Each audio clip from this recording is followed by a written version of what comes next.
este video trataremos el tema de la legitimación de la causa en la justicia colombiana, en sus aspectos generales y especificaciones como tal. Les empezaré hablando de qué es esta legitimación en la causa.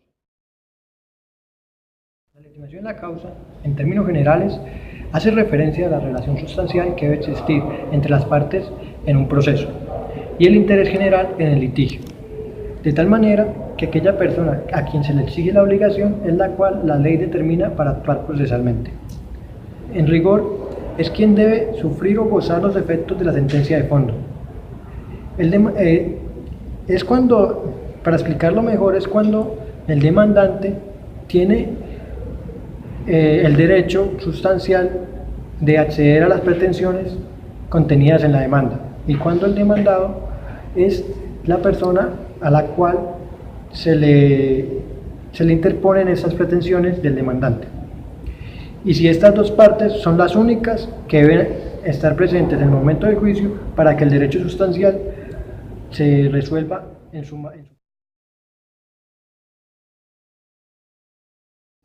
En torno a la legitimación en la causa se han tejido diferentes posturas, las cuales serán presentadas a continuación.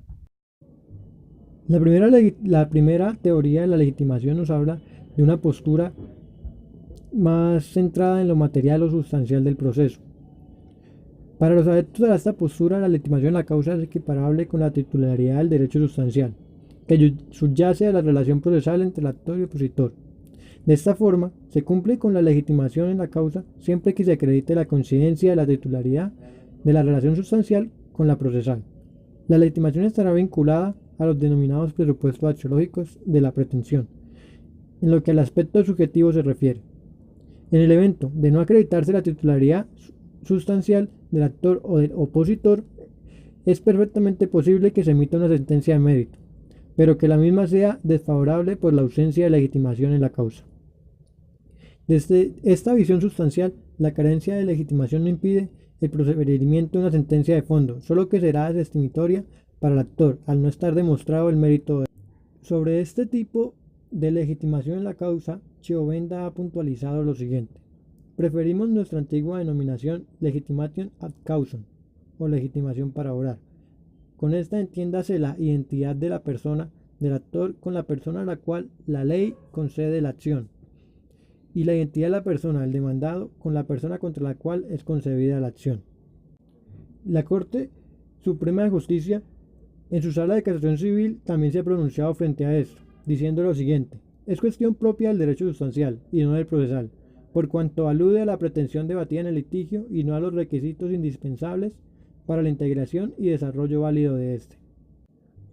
Por ende, su ausencia no constituye impedimento para resolver de fondo la litis, sino motivo para decidirla adversamente, pues ello es lo que se aviene cuando quien reclama un derecho no es su titular o cuando lo aduce ante quien no es el llamado a contradecirlo. La Corte, a su vez, ha acogido el concepto de Chiovenda legitimation ad causam, que consiste en la identidad de la persona del actor en la persona a la cual la ley concede la acción, y la identidad de la persona del demandado con la persona contra la cual es concebida la acción. La otra postura de la legitimación en la causa, desde una postura formal o procesal. Los defensores de esta diferencian entre el fondo de lo pretendido y la aptitud, legitimación, para intervenir en el proceso. Aseguran que se trata de un asunto de forma y no de mérito.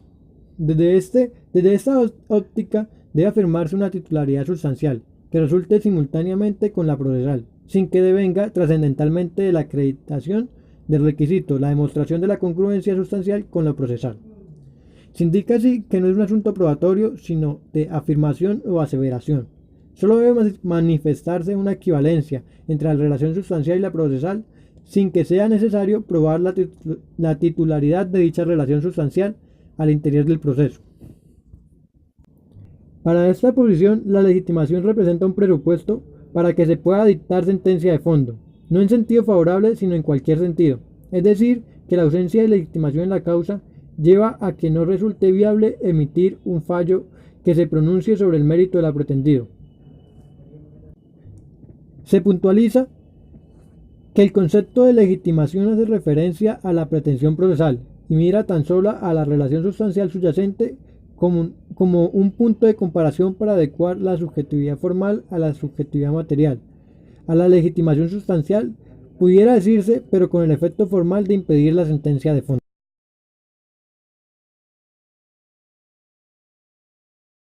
Listo. Para hablar de las particularidades de la legitimidad de la causa hay que desarrollar temas como el sujeto activo, el sujeto pasivo que participa en un proceso, la relación jurídico-sustancial y la relación jurídico-material o procesal. También hay que definir los tipos de legitimidad de la causa, que son legitimidad de la causa ordinaria y extraordinaria. Partiendo de la definición de legitimidad de la causa, que supone la posibilidad de formular una demanda o de controvertir las pretensiones de la misma. En ese sentido podríamos ya hablar de un sujeto activo, que sería el demandante, y un sujeto pasivo, que sería el demandado. Ahora voy a abarcar en su particularidad a la legitimidad en la causa por activa. Entonces, se entiende que está legitimado en la causa por activa quien tiene la vocación para reclamar la titularidad de un derecho otorgado por la ley, específicamente cuando se interponen demandas en ejercicio del medio de control de reparación directa. En este sentido, quien demuestre en el proceso su condición de perjudicado con la acción u omisión que produjo el daño que se reclama con la demanda sería el sujeto activo. La legitimación en la causa por activa supone también la verificación de que quien demanda tenga la titularidad para reclamar el interés jurídico que se debate en el proceso.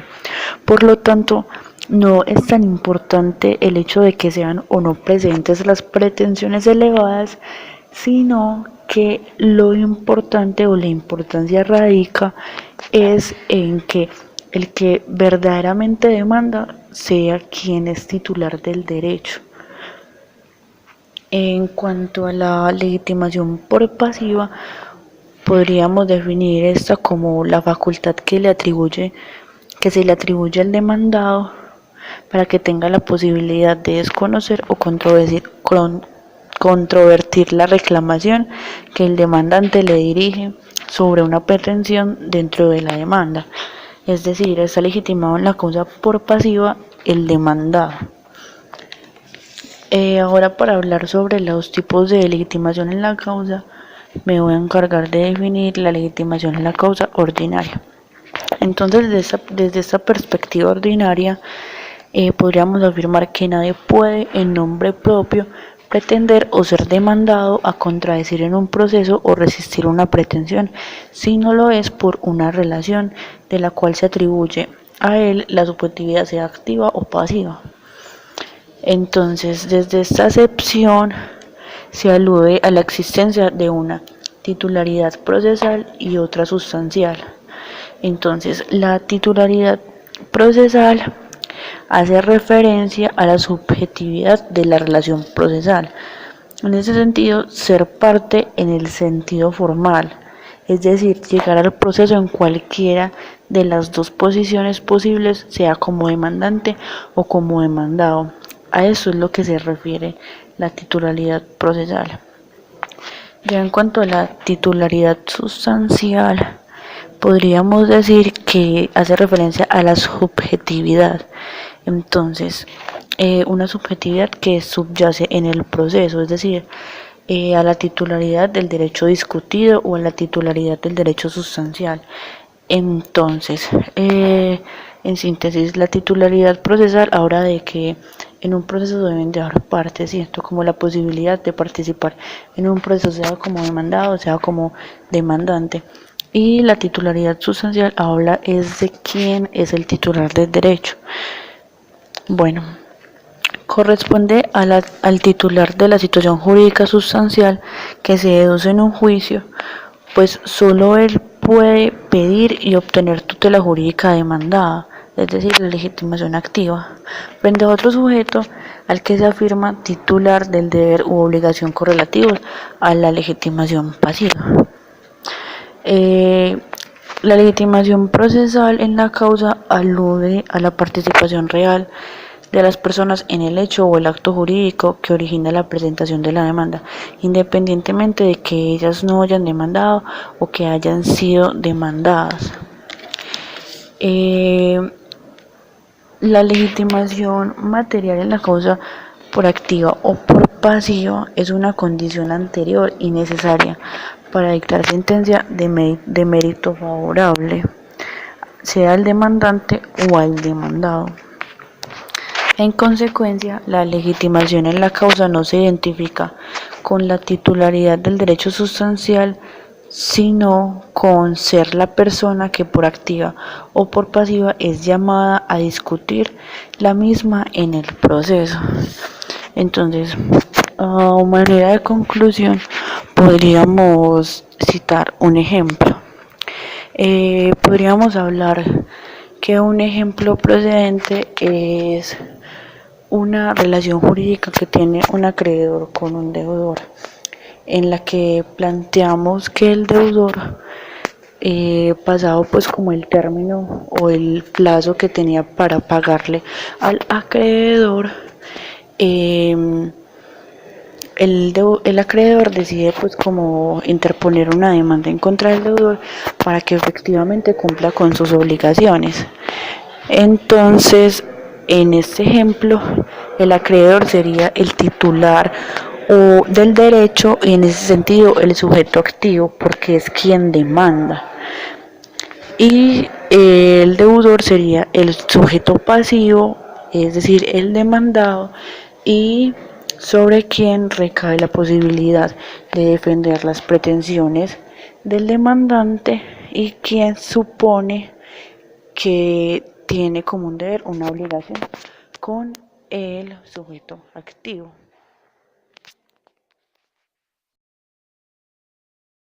La legitimación ordinaria también es de suma importancia definir qué es la legitimación extraordinaria. En sí, la legitimación extraordinaria también pertenece como la legitimación en la causa y en ciertos casos de diferente índole donde esta está consagrada en el ordenamiento jurídico como tal y es permitida. Entonces, como primer paso hay que definir qué es la legitimación extraordinaria. Bueno, para realizar esta definición me tomaré el atrevimiento de citar a Davis Echandía y dar más o menos lo que él concibe como legitimación extraordinaria y lo que se concibe en sí en el ordenamiento jurídico colombiano en general.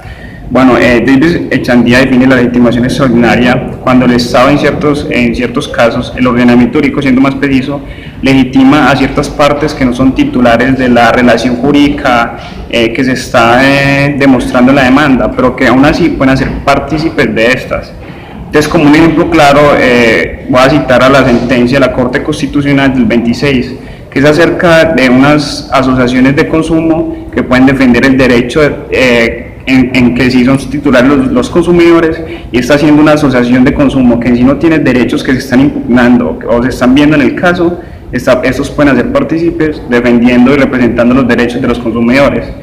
Digamos que esta modalidad, más que todo, acerca de la legitimación extraordinaria, se considera como legitimación extraordinaria, pero en representación de otros que sí son titulares. Hay muchos teóricos acerca de este tema que clasifican la legitimación extraordinaria en tres. Bueno, la clasifican como pública, que es más o menos las entidades públicas que en sí puede haber el caso donde hay algunas entidades públicas que son defendidas por otra y que realmente no son titulares de derecho que se está litigando en la demanda como tal, pero es el caso que hay esas ciertas excepciones. También otro tipo de legitimación extraordinaria es la legitimación por sustitución. Esta se conoce, o para un ejemplo claro, es cuando en algunos casos personas que no son directamente titular del derecho sustancial que se está viendo en el caso, tienen en sí la legitimidad de hacer parte de este proceso con el fin de defender sus intereses. Un ejemplo para tener más claro esta concepción, esta explicación que acabo de dar, es cuando se celebra cierto contrato entre dos partes que en sí son titulares, pero las consecuencias que se derivan de ese contrato afectan o involucran a otras partes en sí, que como tal no les corresponde ese derecho sustancial, pero aún así se ven involucradas por todo lo que acaece en ese contrato. Ya.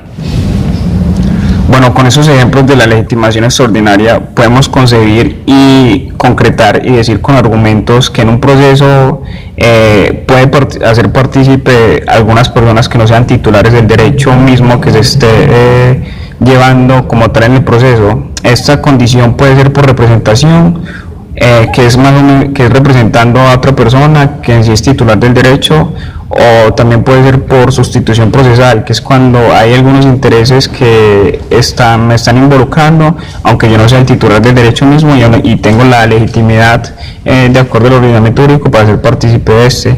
Y también está la legitimación, que es por algunas entidades públicas, que las que son en sí titulares de este derecho, algunas entidades públicas titulares de este derecho y que en sí realizan ciertos contratos pueden ser defendidas en algunos casos por otras entidades, sin ser estas mismas las que generaron el accionar o el contrato como tal.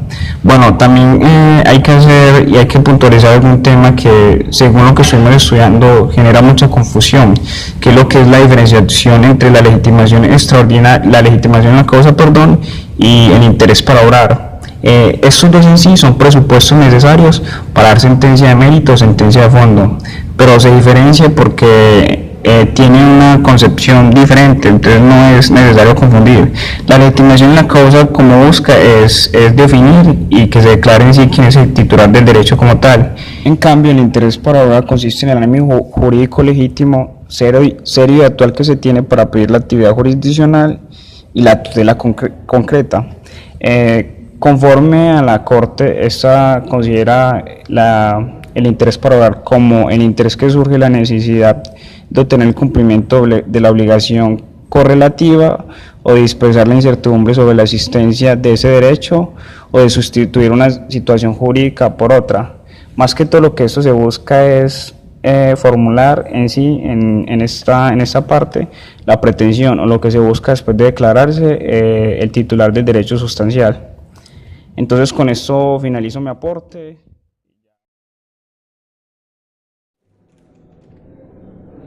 A la hora de hablar de las consecuencias de la legitimación en la causa, debemos decir que en la ley 1395 de 2010, la ley le permitía al legislador, al juez, perdón, dictar sentencia anticipada cuando no había legitimación en la causa.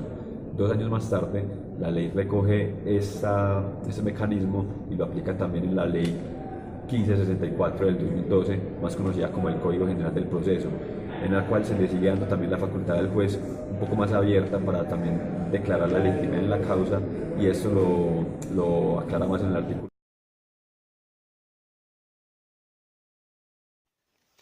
Como ya se mencionó, en este artículo el juez adquiere la posibilidad de dictar sentencia anticipada o providencia, sin tener que agotar todas las etapas procesales.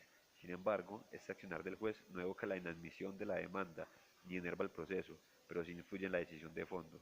Cabe resaltar también que según el mismo estatuto, el juez debe dictar sentencia anticipada total o parcial, cuando se encuentre aprobada la cosa juzgada, la transacción, la caducidad, la prescripción extintiva y la falta de legitimación en la causa.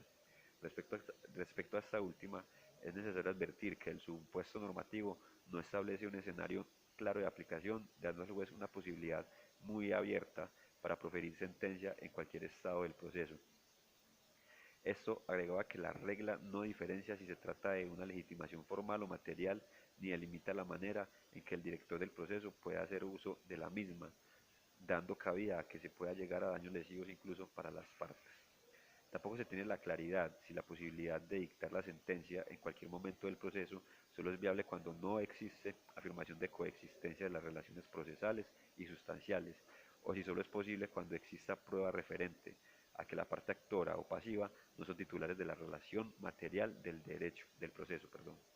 Agregado a esto, también se queda sin resolver si en este último evento debe agotarse o no un mínimo de etapa probatoria. En este contexto podría aducirse que la norma no indica que necesariamente se deba dictar sentencia de fondo, lo que habilita la posibilidad de la sentencia inhibitoria, que es el resultado de la falta de legitimación en la causa desde el punto de vista procesal, que habilita el numeral 3 del artículo ya mencionado. El numeral 3. Otra dificultad se evidencia en escenarios en los que el juez, al ser partidario de una legitimación en la causa acogida desde una postura material, decida resolver el proceso no bajo la totalidad de las pruebas recaudadas o a recaudar, sino con apoyo de un incipiente acervo probatorio meramente allegado por las partes preliminares del proceso, por ende no completo. Esto podría derivar en una sentencia temprana y acrítica de lo debatido, incurriendo a su vez en el riesgo de una carencia de análisis suficiente de todo material probatorio que deba recaudarse, y por esta razón se podría hablar de una vulneración al derecho. Ante lo anteriormente mencionado, piensas en un juez que ante la sola respuesta de la parte demandada y la también escasa respuesta de su contestación decida dar respuesta inmediata sobre el litigio e ignore las demás etapas probatorias del mismo. Por todo esto, tenemos que tener en cuenta las posibilidades normativas tan amplias que da la ley sobre la legitimación en la causa, es necesario y menester que sea estudiado cada caso de forma crítica para evitar vulneraciones al interior del proceso cuando el juez decida hacer uso de este mecanismo.